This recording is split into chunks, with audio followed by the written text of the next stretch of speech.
folks, I apologize. Did a little pit stop.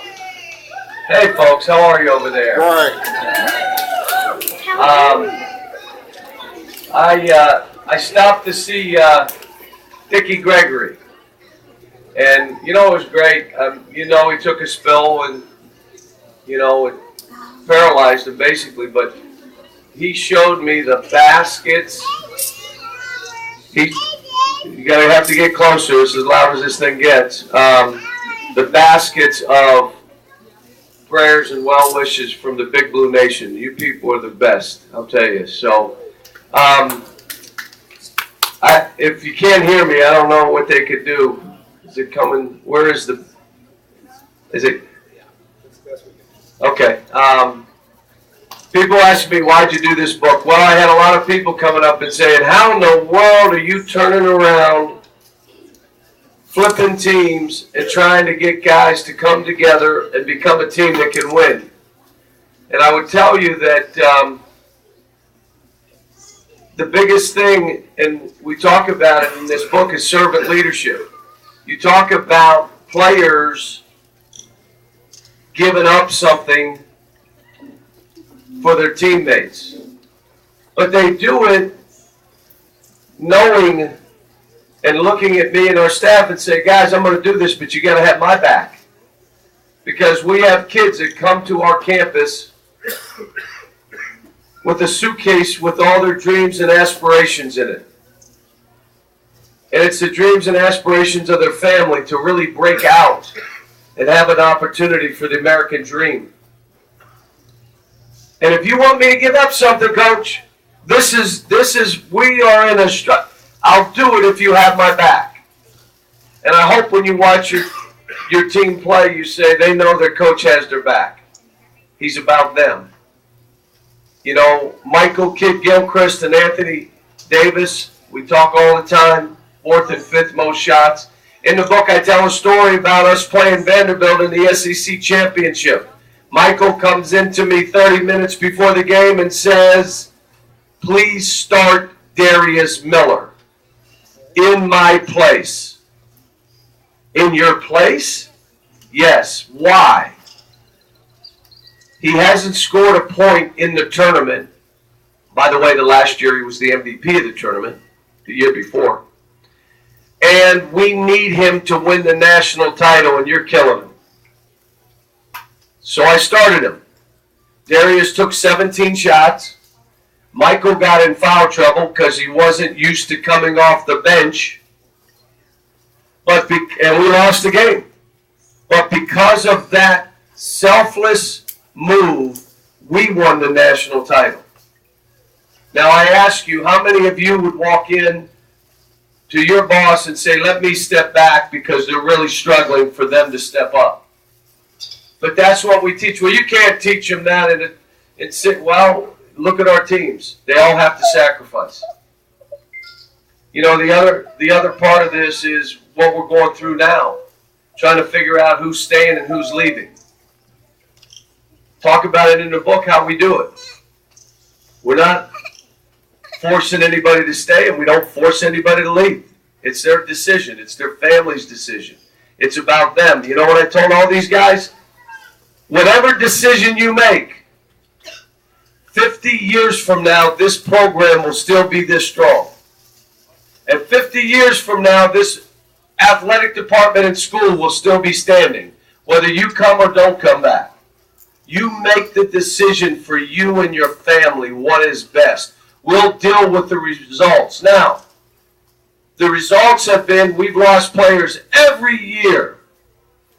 What was the first year? Somebody say Elite Eight? What was the second year? Really? We lost everybody. We couldn't have done that. We lost everybody. What was the next year? We won it? If Nolans hadn't got hurt, it would have been a little different story. Then we lose everybody. And what happens this year with 5 freshmen starting? What? Well, how do you? No, you got to make everybody stay. How about your son? No, my son should leave if that happened, but everybody else's son should stay. So all I can tell you is we have shifted the paradigm and focused on the kids. Has it hurt the program?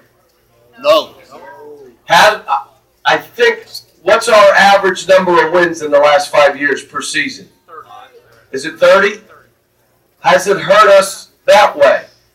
League championship, league tournament championships. It doesn't hurt you if you really focus on them. You know why? They know we have their back. They'll sacrifice. They'll give up a lot of themselves to their teammate, play more for their teammate than themselves because they know we have their back. So, that being said, this isn't where I'm signing, right? I can't sign there because books are flying. Now listen, here's what we're going to do. I can't personalize anything. You know that, right? So when you come, Jimmy, please sign it to Jimmy. I'm just not even acknowledging. Okay? The second thing is, if you want to take a picture, please watch this. Go behind me. You give your camera to someone up here, and they'll say 1, 2, 3. Watch. And I will look up, and they snap the picture, and I keep signing. 1, 2, 3. Boom. And so it's like we got a lot of people to get through, okay? And I want to make sure everybody can do that. Now, I'm going to answer 3 questions, okay? And then we're going to get started. Does anybody have a question for me? Right here. Yes. So, what is your suggestion for a kid that's homeschooled? How would you go about getting him seen? One of the best players in the country this year was homeschooled. Jared Jackson, who's going to North Carolina. As long as he's in the AAU cycle and he's in the camps and he's all that way, he can get nothing. We know we're all looking for good players. Good question, though.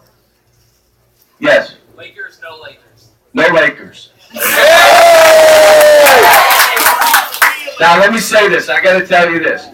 After the game ended, Anthony Davis, John Wall, Darius Miller, they were in the locker room after we lost the game, and they came up and talked. And I think Anthony said to me, "What's this rumor about the Lakers?" I said, "I'm not going to the Lakers. Unless you come, maybe I'd go. You want to come with me?" I'm just teasing. That was, yes. How are you feeling? I'm fine. I'm fine. I'm going to have my hip replaced May 2nd, so make sure I'm in your prayers on May 2nd. Yes. He's got a question. Yes. How did Aaron Harrison come together and regroup and become clutch? How did Aaron Harrison become a clutch player? Let me say this to you so you understand. If you're afraid to fail, you'll never succeed in those situations. You cannot be afraid to miss the shot. If I miss it, I'm going to be okay. A lot of that comes from us and our staff. We're fine shooting. If you miss it, fine. You know what I've told those guys throughout the whole tournament? If you win, you will get all the glory. If you lose, I'm going to take responsibility. So just go play. So hopefully those kids felt loose until we couldn't score for about 4 minutes in a 1-point game, and I think it kind of got to us. Anything else? Players going to stay 2 years? Are players going to stay 2 years? I hope we go to that, but we've got, let me just say this, right to this point, we have more players coming back than I've ever had come back.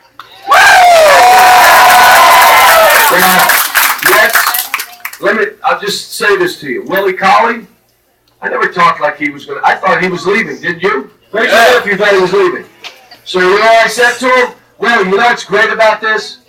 I went to your high school 3 times. One time you were playing tennis. The next time I went, you were playing kickball. The next time I went, you were playing wiffle ball. And I saw 2 football games that you played in. And you're going to be a lottery pick. Come here, give me a hug. Congratulations, I'm happy.